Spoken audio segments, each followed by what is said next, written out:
Designed by the father and son duo at Field Architecture, the house I'm about to walk you through draws its identity from the immersive landscape surrounding it.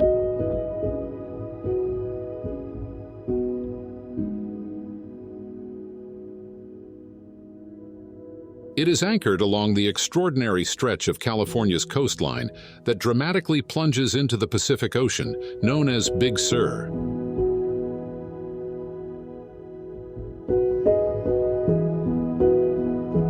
The region is shaped by the dynamic forces of tectonic activity, intense winter storms, extreme sun exposure, atmospheric salinity, and the constant movement of ocean waves. Every element along the coast, from rocky outcroppings to coastal chaparral and Monterey cypress trees, is defined by remarkable adaptations to these environmental forces.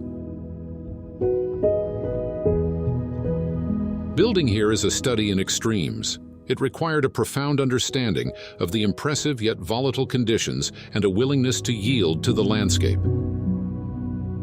As a first step, Stan and Jess Field had to observe and absorb the natural behaviors and the magnitude of the forces shaping this remarkable place.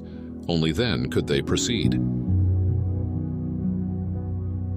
As they spent more time on the site, they noticed a soft patch of earth that had been filled with sediments and debris.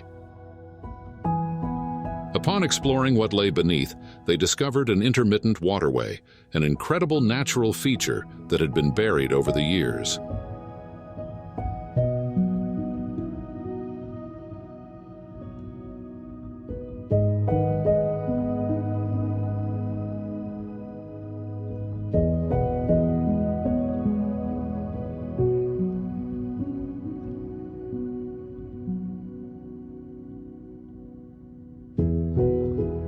The unexpected discovery unlocked the design concept. The ravine was preserved, and its ecological function as a seasonal watercourse was restored. As a result, Big Sur was designed as two pavilions situated on opposite sides of the small valley, connected by a glass-enclosed entry bridge.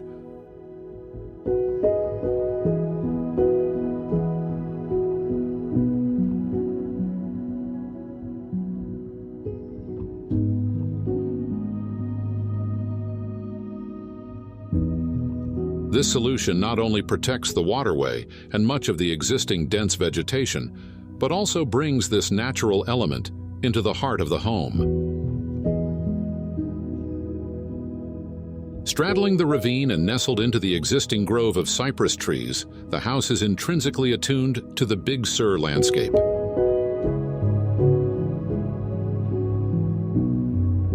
Field Architecture's pursuit of harmony continues inside, where the layout was conceived as a series of choreographed encounters with the land.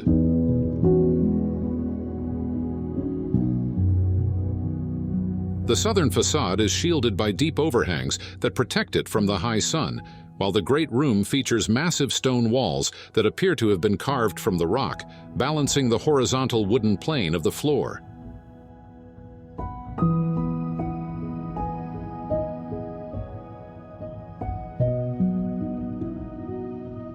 The designers found contrast and complement between the rigid stone exterior and the warm interior of oak and beech, alongside the cool gray quartzite walls.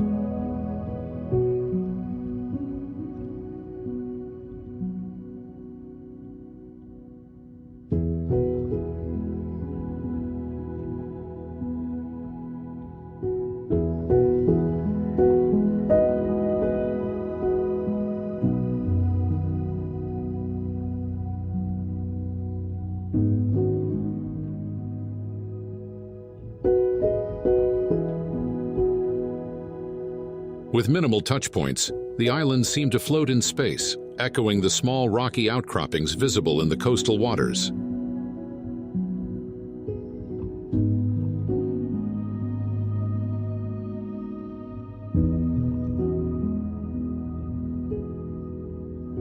The home spaces are arranged in a carefully planned sequence, guiding one from the entryway, across the ravine, into the living spaces, and out to the pool deck, creating an immersive experience as it meanders through the cypress trees to the edge of the continent.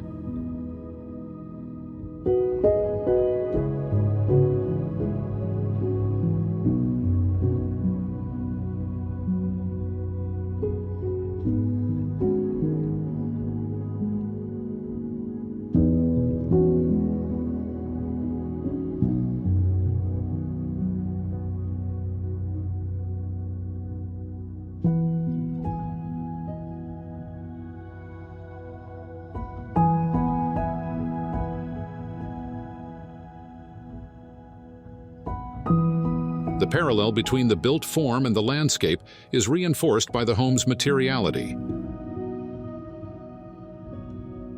Its articulated facade, conceived as a direct response to the direction of the sun and prevailing winds, is defined by a series of monolithic stone-clad walls that echo the cliffs below. A combination of cleft and sawn stone surfaces was used, so when sunlight hits the landscape, the building's rock faces reflect the same qualities as the cliffs, making the two appear as part of the same formation.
You are led through the building via a sensory experience of light, breezes, smells, textures, and the tactile qualities of all the elements that make this place so unique.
The roofs, separated from the stone walls by an operable clerestory, appear to float above the structure, visually blending with both the adjacent cypress grove and the ocean horizon. The house yields to the landscape.